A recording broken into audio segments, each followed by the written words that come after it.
And welcome, everybody, to another amazing day right here on the Andrew Cooperrider Show. Of course, I'm your host, Andrew Cooperrider. And boy, oh boy, it is getting toasty in these elections. I've said it before, but man, oh man, it is getting hot. Hot. With Nate jumping in, you got Barr, you got Cameron, you got Nate, and it's turning into a regular old high school girl insult, social media argument, and I'm here for it. I love every minute of it. Of course, you know, you'd hope campaigns would be a little more, about the issues, and we'd go into a little bit more about voting for people based on who's honest and straightforward and who's got the best ideas. But this is more entertaining. I would say that, if the citizenry actually would sit down and watch a 3-hour long form debate between three guys and then make an educated decision on who to vote for, if it's, the top 3 or 4 or 5, however many candidates, and then make an educated decision on who to vote for. If that's how we voted, that would be fantastic, but that's not how we vote anymore. We get what we vote for, and what we apparently love is the drama. So I'm here for it. So we'll be covering that. We'll dig into the Senate race, 6th congressional race. Big news there. We're going to go into some State House race information as well, and then maybe some other stories if we have time. I tell you what, today I was actually going to try to get on a guest. For those of you who've been watching every episode, you're starting to pick up this past few weeks. On Tuesdays, I have on a guest to a show called Kentucky Voice, which is on the same radio station and TV station that this show goes out on. And I cover their Tuesday at 11 o'clock hour people. And because there, I have full kind of production team, couple of guys there watching audios, watching video, while here it's just really me running the show. I'm the only one in the room right now, actually. But because I have somebody there to make sure like the audio's going and everything else, I'm not stressed out about it. I will have guests on those episodes. And these episodes I typically don't, but I was going to have on a guest. I decided not to. Why? Because there was just too much news that I needed to cover right here on these campaigns. And so the race is getting hot, and it's really getting hot. It's interesting. You have Nate jumps in, and then right away you have both the Cameron camps and the Andy Barr camps going full double bore shotgun blast. We're putting everything we can. We are just dumping every piece of oppo we have on the guy. We are dumping it now. We're putting it out there now. And why is that? Well, I think it's a race to define Nate. That's the race going on right now. They know Nate will be a major player as far as money goes. Nate will be able to define himself plenty and much as he spins ads. I believe he's running ads right now statewide. And so these other guys are coming in, and they are trying to be the ones to define him as well. Kind of like what you saw with the Trump and Kamala Harris thing going on, where it was a race to define Kamala Harris. Well, it's a race to define Nate Morris. And that's part of the reason why it's getting so hot. And they are just dumping everything they have out on it. And we're going to go through a few of these little cat fights. I mean, there's one post in here that deals with plastic straws and paper straws. And I was just shocked by what's going on. I mean, we're still 3, 4, 5, 9 months, 10 months. 10 months. We're still 10 months away from this primary election, and it's already turning into a catfight.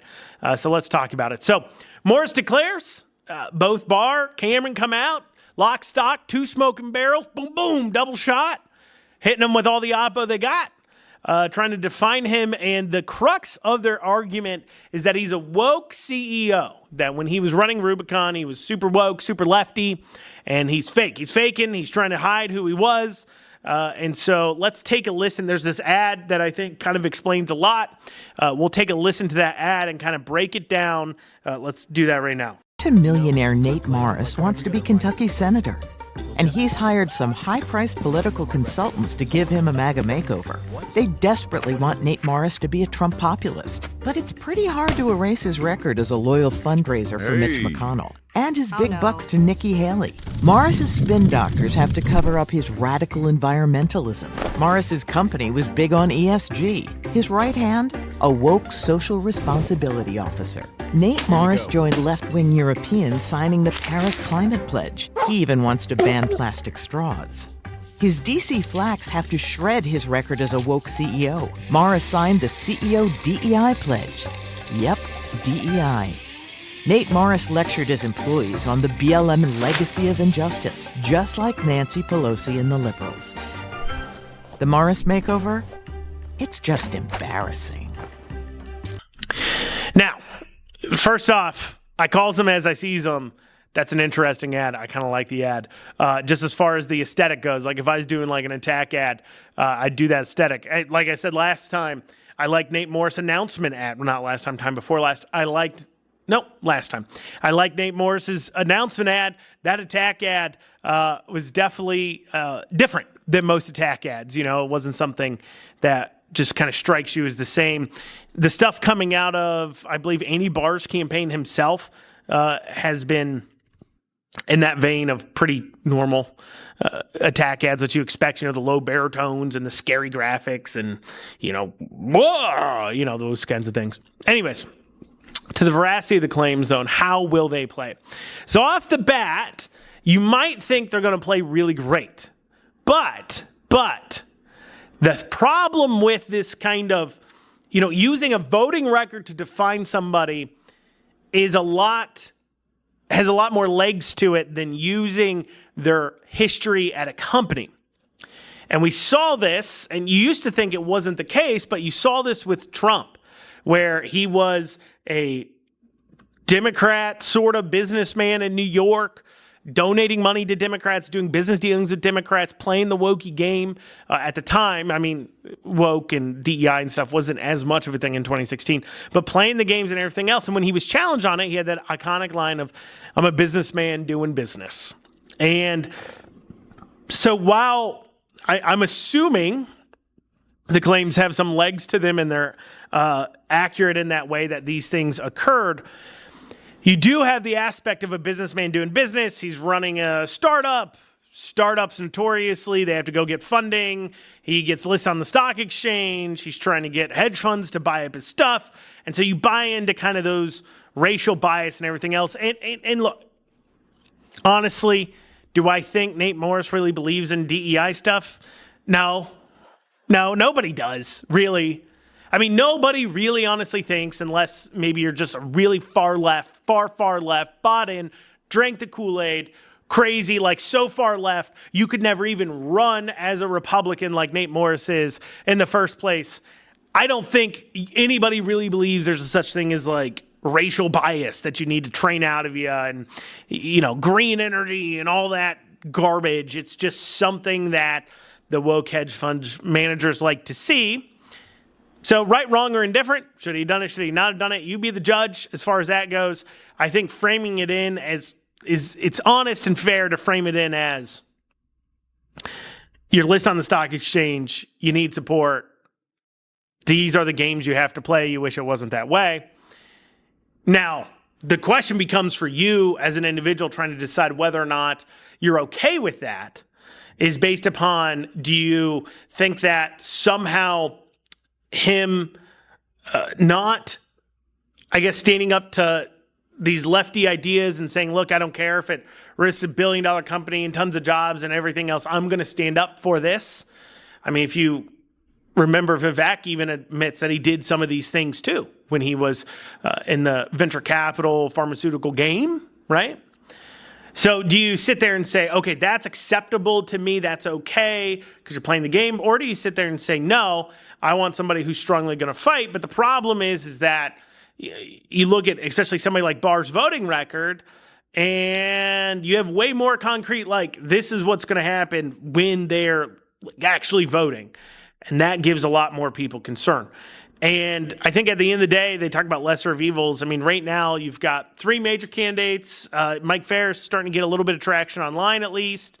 Kind of categorized, I guess you'd say, as like a lower level candidate just because he's not in people's mind as much. The news media isn't covering him as much because he doesn't have a lot of money, a lot of name ID initially. So it's just, you sit there, you write about it, and readers aren't as interested as they would be somebody who's got a lot of money and who they're going to see on TV a lot more, if that makes sense. That's just the game, right, wrong, or indifferent. Once again, right, wrong, or indifferent. That's the game. Just being honest about it. But anyways, so are you going to, when you're looking at those three candidates, see anybody that's perfect? No, you're not. You're not going to see anybody that's perfect because you're not running for office, quite honestly. So it comes down to, what do you think it is? And for Nate, when you're looking at this fresh guy who's not defined, you're trying to figure out, look into the past things he's done and say, do I think he would vote worse than Daniel Cameron or Andy Barr?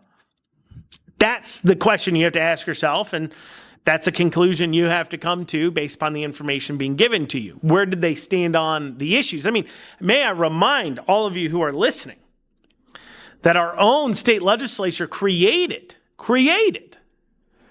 the Commission on Race and Access to Equal Opportunity during BLM. Like, our own Republicans went so crazy during BLM in the State House that they created literally a DEI Black Lives Matter committee to literally all they've done is hear from DEI professionals about how they can implement more DEI. It still exists. They still have hearings every single month, and it's still headed up by elected people. So that's still going on. Now, we'll go into the catfight that breaks out onto social media after this short break. And you're back here on the Andrew Cooperrider Show. Before the break, is digging into Senate race heating up. So we've got these catfights going on social media just over the past couple of days. In that vein of arguing on social media, let's start off with, you got Cameron making some posts like these to read what he said here. He said, Nate Morris is so MAGA, he wanted to ban plastic straws a few short years ago. Here's his company statement on banning plastics. And then, shows the company statement underlines where they were talking about getting rid of plastic straws. So once again, being honest, did Rubicon, a trash company, mind you, actually give two cares about plastic straws? No, it's not even like conducive to their business. They love single-use plastic in the trash business. But clearly, it's for the hedge funds, for stock guys, whatever. But look, it's a letter. Nate Morris apparently signed it or sent it out or what have you and said, we're banning plastic straws at this company. And, once again, they're trying to define him here. Now, I found the post kind of funny, personally, that it was posted. I'm like, oh my goodness, we're at plastic straws. Like, this is hilarious. When I said they dumped the whole Oppo files, like, we're all the way at plastic straws. Like, we're dumping these Oppo files, right? And so they get to banning plastic straws. I kind of chuckle at it. I'm like, that's kind of funny. Cameron posting about it. That's funny. Cameron's definitely a lot more aggressive this time around than he was last primary.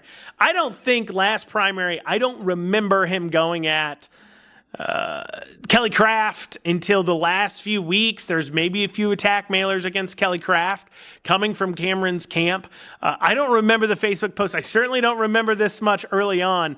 Cameron's definitely getting pretty aggressive out here. Some could say he's trying to redefine himself in some of the Republicans' minds because some people said he was too timid, he was too meek, he was too weak. And that's why he lost to Bashir. He didn't go after him hard enough. And so perhaps responding to that, we're seeing the Cameron campaign certainly being a way more aggressive campaign than they have been priorly. Is that good look, bad look? I mean, as I said, in this modern politics, it's like a sports game almost. We love it for the entertainment value, certainly. So he posts about it. I found it kind of funny, but I didn't think it really mattered. Personally, I didn't think that would really penetrate into the psyche of the electorate. But then I actually got a call from somebody asking me, like, did you hear he wanted to ban plastic straws? I didn't even know about it at the time. I was like, nah, what are you talking about? And he's like, oh, well, it's Cameron. He didn't say Cameron post. He's like, I saw something about how he wanted to ban plastic straws. I'm like, I'd have to look into that. I don't know much about it. Cameron fires that off. Then Morris comes in with an attack on Andy Barr based upon, he posted like a minute clip from an exchange on the RWB show.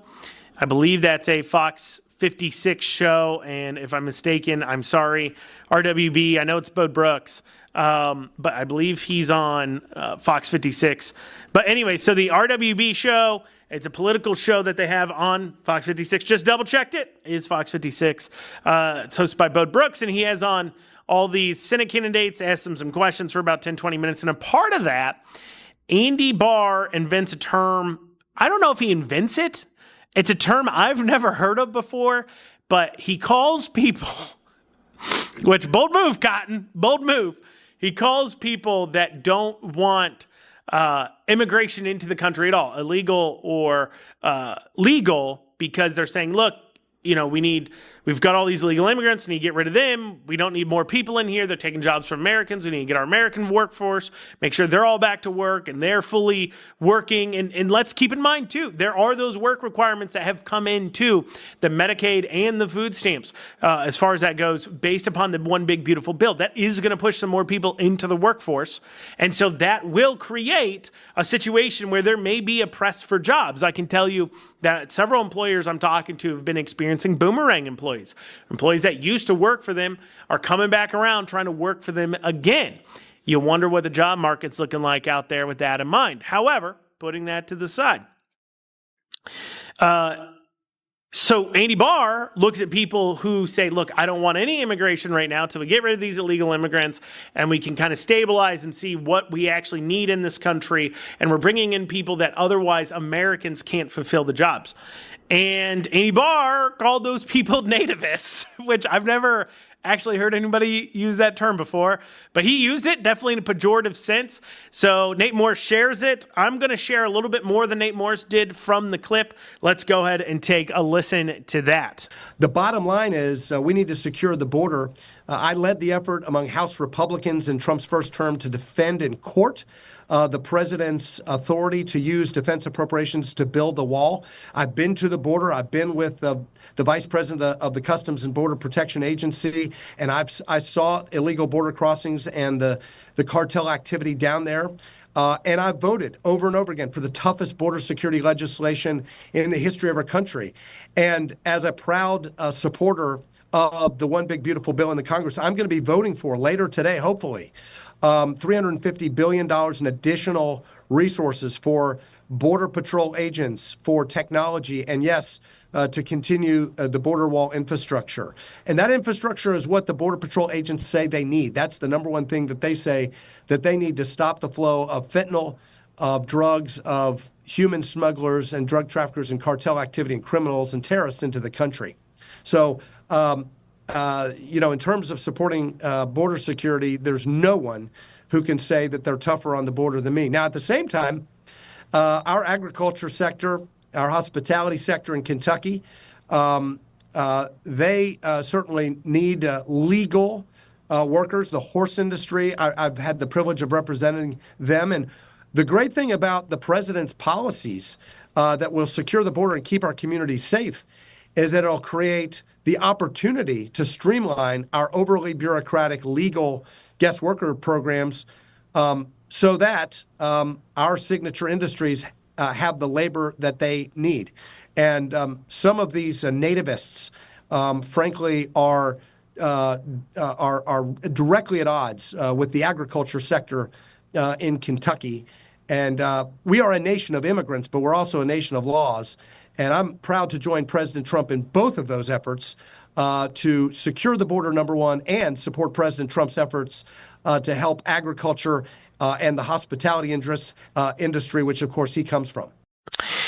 So there you go. There he is on RWB. A lot of ums. A lot of ums in that clip. I know when I talk, I say a lot of ums, but when you watch the rest of his interview, for those of you who have a desire, I just said there. For those of you who have a desire to go listen to it in its entirety, he did not say that many ums elsewhere. Also, for those of you who just said again, now it's in my head. You see what happens when I talk about it? Anyways, putting that to the side. For those of you who can see the video, Andy Barr was as red as a tomato. Like, he looked really red. I don't know if he'd been drinking. I don't know if he was nervous. I don't know if it was the lighting. I don't know if he wasn't red at all, but he was really red in that video, like as red as a tomato. So He's saying a lot of ums. He seems to be really red. What's going on here? Why is this such a struggle? And then he says the nativist term too, which is a slip up, to say the least. That is not what going back, I'm sure, Andy Barr would say, I wish I didn't say that. I wish I had answered that better. So what's the problem? How'd that break down for Barr? Well, he's trying to be the Trumpiest Trumper to have ever trumpeted, while at the same time, he doesn't believe most of what he says. He's faking. He's pretending. And listeners, the longtime listeners know I've mentioned this before. The problem for Andy Barr is going to be in this campaign. He's pretending to be this ultra MAGA conservative person, and he's just not. He is a middle of the road, meek Republican. He's slightly more conservative than the moderate Democrats. He's a moderate Republican. That's what he is. That's who he is. I mean, he's an Episcopalian, for crying out loud. For those of you who don't know what Episcopalians are, you can research that. But according to his bios and everything else from the official house, he's an Episcopalian, which is a very lefty religion, form of Christianity. His mother's an Episcopalian preacher. I mean, he's just a moderate guy. That's who he is. And while that's not somebody I would vote for, embrace who you are.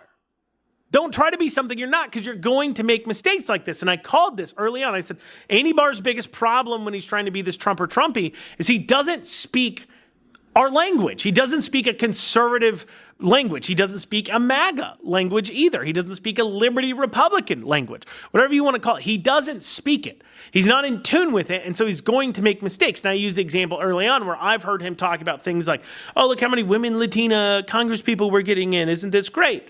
Which is a thing that moderates might care about, but that's not a thing conservatives care about. But he's trying to pretend to be a conservative MAGA super Trumper because he wants Trump's endorsement. That's really what's going on here.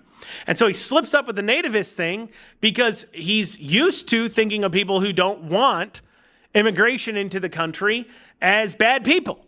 Because a moderate cares a lot about the donors, the business class. They want legal immigrants coming in. The more workforce they have, the lower they can pay, the cheaper they can get skilled labor, unskilled labor, everything else. They want it a lot. They're for it. So Andy Barr, in his heart of hearts, is kind of okay with immigration. Clearly, he just called Predative a nativist, but also maybe in his heart of hearts, he's kind of okay with illegal immigration. The only problem is maybe the criminals.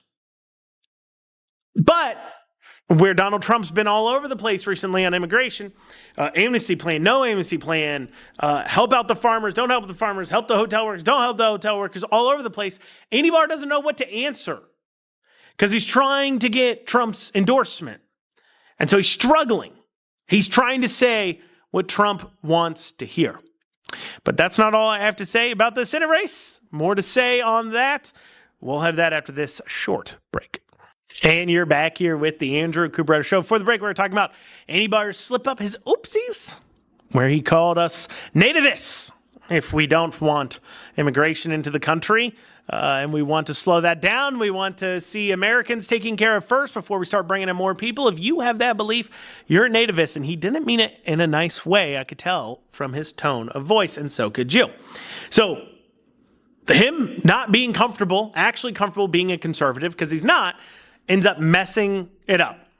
And then, so we have him messing it up. Nate Morris grabs that clip, tweets out that video. Now, in that video, the reason, too, why Barr was kind of trying to attack somebody that doesn't want immigration at all, outside of the fact he thinks that plays, is because Nate Morris has come out saying he doesn't want any immigration into the country. He wants to pause all immigration until the 20 million illegal immigrants that Joe Biden has brought into the country are out. Then we can start worrying about bringing more people in a legal fashion. So Nate tweets that out. Barr attacks him, tweets out Barr attacking people who think like Nate as nativists. Then Barr fires back saying, embarrassing, because Nate tweeted that it's embarrassing that Barr for Senate is regurgitating talking points from his mentor, Mitch McConnell, and smearing the entire America First movement as nativists because we oppose amnesty and want to deport all illegals. And Barr fires back, tweets his post saying, embarrassing is you championing DEI, sending your employees to non-biased classes to overcome white privilege, defending BLM writers and saying you'd fight injustice. And remember, you called Mitch your mentor in 2021 before your consultants attempted to remake you into a phony, fake fraud. And it's weird that Andy Barr would zero in on the mentor thing, considering that you literally have this clip of Andy Barr calling Mitch his mentor. Let's roll the clip. With you, got to ask you. Of course, your name continues to get floated around as a person on a long list of candidates to run first to succeed Mitch McConnell in the U.S. Senate whenever that time does come. Have you considered at all looking at a vacancy should it open in the U.S. Senate? I liked what my mentor, leader Mitch McConnell, said when he announced that he was not going to seek another term as leader of the Republicans in the Senate. He said, I think that my adversaries will be disappointed that I still have gas in my tank. And I've thanked Leader McConnell for his service, and as long as he wants to remain in the Senate, I'm with him because his legacy is big, so I don't presume anything. And he plays the long game. I've got to focus on my job in the House. I've got to focus on my job as a leader in the House Financial Services Committee and doing the national security work that we're doing, and I'm happy doing that. So the point being here, it's also fake. It's also ridiculous. We're 8 months out, 10 months out from primary day, and is this bad already? I tell you what, guys, I can't wait for the debates. I might, for the first time ever, host my own debate watch party. I might have popcorn. I might have some snacks, some finger foods, have a little cucumber sandwiches, a few beers maybe some bourbon. But we're going to have a party to watch these debates roll out, because if they're this bad online, I'd love to see how it plays out in person. Certainly love to see it. So, moving on from the Senate race, though, we've got the 6th district floodgates have opened. So this is the congressional seat that Andy Barr has left open. And over the last few days, last week or so, we've had a lot of news. So Amanda Bledsoe, who was rumored to kind of be the one running. So Ryan Dotson's already declared. Then Amanda Bledsoe, people were thinking she was going to run, and she was clearly going to have the establishment support. And so there was some people holding back, I guess, not wanting to run if she was in it. Well, Bledsoe then announced she ain't it. She ain't it. She ain't running. It ain't going to be her, lady. Running for the 6th district. She's not doing it. And almost immediately afterwards, we then have Ralph Alvarado, who's the current Tennessee health commissioner, who jumps into the race. Now, the ads write themselves there. You're the current Tennessee health commissioner, and you're running for a congressional seat in literally the middle of Kentucky. Now, for those of you who are unaware of who Ralph Alvarado he's still alive, he was the state senator, he covered like Winchester area into Lexington, I believe, is the district. I forget the district number. I know Greg Elkins is now the state senator for that district, but it was kind of into that area. And then he left being a state senator, quit like midterm, to go be the Tennessee health commissioner. And a lot of us are shocked that he still lives in Kentucky. I didn't know he still lived in Kentucky. Some people called me as soon as he did it. I was like, does he still even live in Kentucky? Has he been commuting, teleworking? I think it says something if he has been living in literally Winchester, Kentucky, while being, I believe that's where he lives, somewhere around there.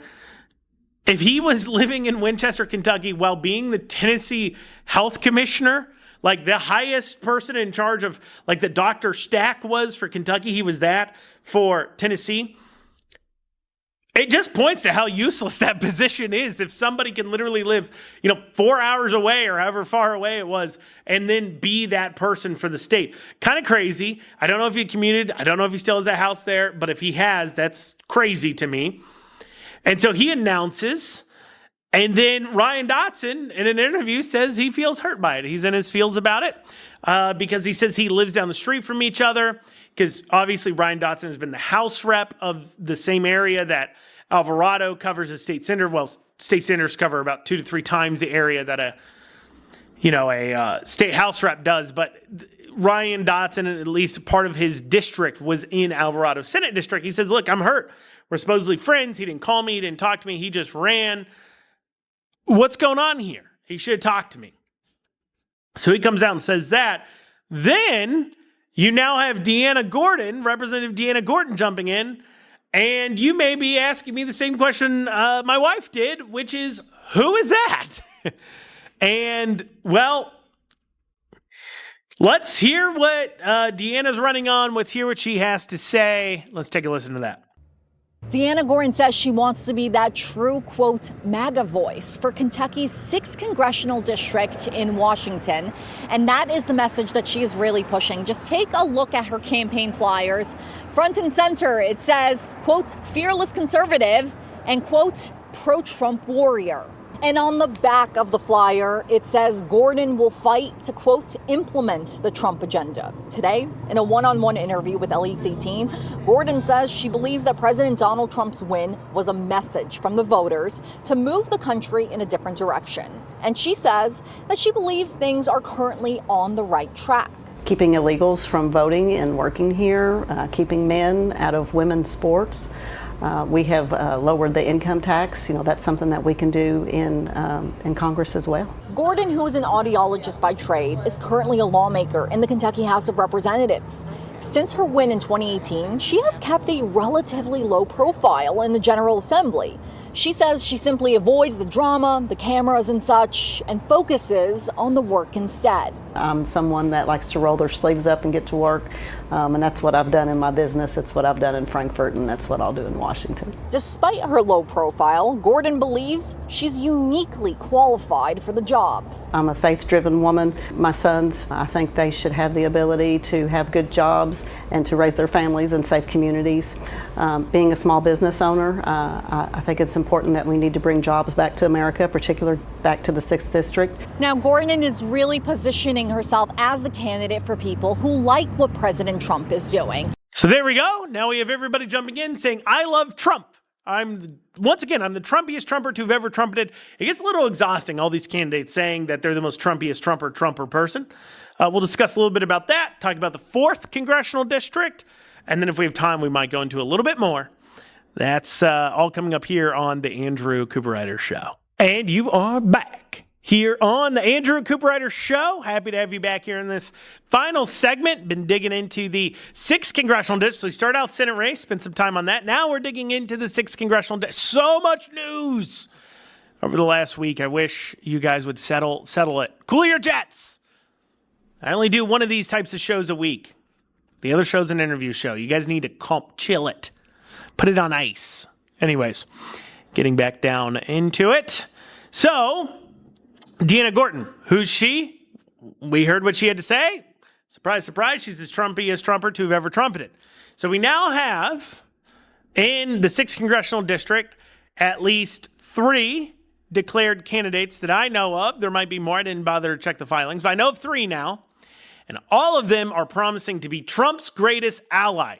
Some of them you've never heard of before. Some of them you've never heard of them say one good thing about Trump before. But now they're promising, much in the Senate race. Some of them you've never heard of before. Some of them have donated to Trump. Some of them haven't. Some of them have never said anything nice about Trump until they started running for the Senate. Some of them have been a supporter since early on, I guess. I don't know who. You would think it's not all these congressional people, all these people saying, I love Trump. He's the best guy ever.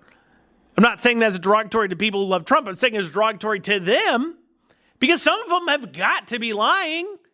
If you asked every single one of them, when did you start supporting Trump? They'll be like, from the moment he came down the escalator. I love that guy. They all adopt a fake Southern accent too when they talk. I'm not making fun of the Southern accent. Making fun of them for being big fat phonies. But anyways, I've loved Trump since he came down that escalator. I voted for him every single time. But yet, that can't be true that every single one of these people support him from that time, because if you know how establishment politics works, if there is a guy from your own state running for president that is currently in an elected position, like, I don't know, federal senator, you don't support somebody else if you're in the establishment. And Rand Paul was at one point in 2016 running for president while Trump was running for president. And they're going to sit here and tell me that they all said, this guy, this Trump guy, who I just know from you're fired and that's it, that all the establishment grasped their little pearls over when he said mean things during the debates. They're all going to say what? They supported this guy magically? Of course. Of course not. Don't buy it. But with all of them saying those things, it makes you wonder, do we start to get a lane for somebody that comes out and says something like, look, do I think Trump's the best president of my lifetime? Absolutely. Admittedly, the bar's low, but absolutely he is. But I also don't like seeing exploding debt. I don't like to see us getting involved in foreign wars. I want to focus more on America and not be doing all these things we're doing over dealing with Israel and Russia and Ukraine. I mean, we just sent more weapons to Ukraine.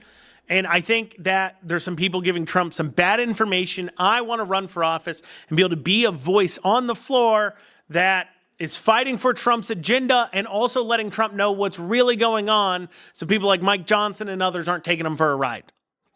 And you wonder if there's a lane for those people starting to open up, kind of like a Thomas Massie, but in the 6th district. Because, and I'm saying because you got all these people jumping in saying Trump is trumpeter to whoever trumpeted. But at the same time, there's a 2020 rule. Anybody who's knocked doors knows this is the case. At a given time, there's 20% of Republicans that absolutely love Trump, 20% of Republicans that absolutely hate Trump in the primary. You knock their doors. 20% of people you knock doors of will say, do you love Trump? The other 20% will also, the 40% will say, do you love Trump? Half of them will be mad at you if you say yes. Half of them will not vote for you unless you say yes. That's just it. And then the other 60% now are falling somewhere in between. And if they don't know anything, if Trump comes in and makes an endorsement, they'll vote for somebody. But if they do know anything about anybody, 20 to 40% or so of the electorate, depending on how Trump is in their graces at that time, may not care about a Trump endorsement. And when you start getting 4, 5, 6 candidates in office, 40% starts to be a big chunk. And of course, Trump endorses based upon polls normally. And so if you're not polling well, he's also not going to jump in and endorse you. So that leads to some questions about that opening up. Also, when it comes to 6th district, let's keep in mind here, and this is the other problem that we're having that I think the 6th district needs to watch out for when it comes to the necessarily how they're messaging, right? Is that the Democrats have made it pretty clear they want to go all in on this. Beshear wants to go all in on this. He wants to see it. If Beshear can pull off flipping an R seat to a D seat in Kentucky, delivering Democrats another seat, that helps his presidential aspirations. He can say, look, what I did, I can communicate, I can flip voters, I can reach people where they are and even get them to vote for other people. I'm the answer to our electoral problems right now. Support me for president. That's important to him. So he'll also get excited there. Now, switching gears now to the 4th congressional district. Let's talk about that. So that's Thomas Massie's district, for those of you who are unaware. Thomas Massie's district in Kentucky. And right now, of course, it's in the news. People paying attention to it. Not as much, which I guess part of the conversation here. So the question becomes, is Thomas Massie going to draw an opponent? Well, we have Aaron Reed was talked about quite a bit, state senator out of Shelby County. He was supposed to be going up to D.C., meeting with some people. I don't know if he still is. Don't know if he's not. But I can tell you there's a lot of that dynamic of Trump versus Massie has cooled off a lot. Those of you who read my op-eds on this, those of you who listened to the show know I said that. I said, look, this isn't about Massie. This is about getting people in line to keep the support going for the one big beautiful bill. They can't afford to lose any more support.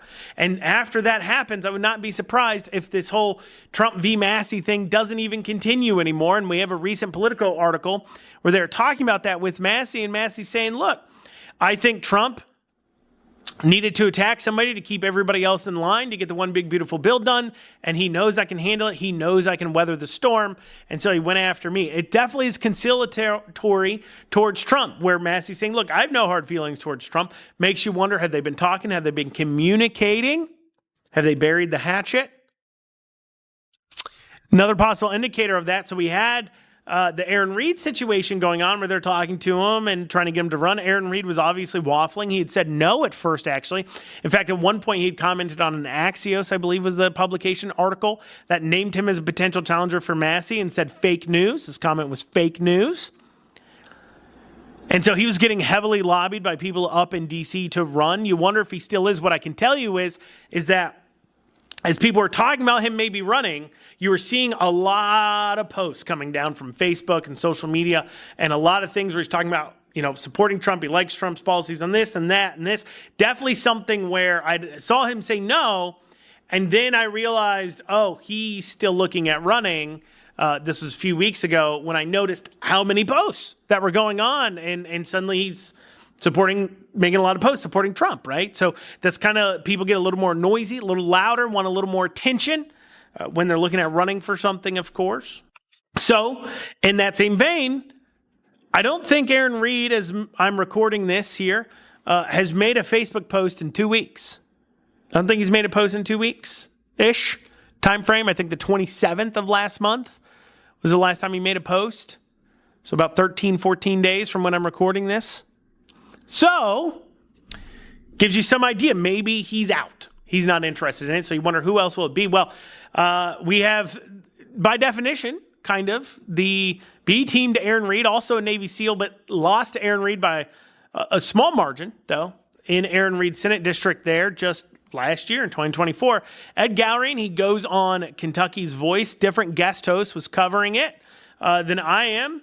Then when I go on, so it's the same show I guest host occasionally, he goes on there, talks with the host there, and has this to say. Let's take a listen. I am going to ask the question a little bit differently this time. I think that you answered it before. But if a specific race and you were needed, are you willing at this point to jump in the race and declare yourself as a candidate for an upcoming congressional race? Yes, I would. I would be honored and privileged to serve.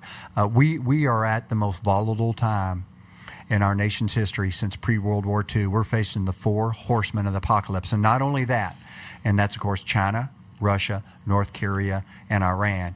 And you might be familiar with some of the podcasts I've done expressing my concern. Sounds like he's clearly positioning himself for that 4th District 1. Does he hop in? Does he not? I don't know. Does Trump actually get involved in that race? I don't know, but it's looking better for Massey than it was 2 weeks ago. I tell you that much. Well, y'all, that's what we got time for today on the Andrew Cooper Show. I thank you all so much for joining me. We'll see you back here Tuesday, Wednesday next week at some point. My interview episode will drop. Otherwise, you guys have a great rest of your day.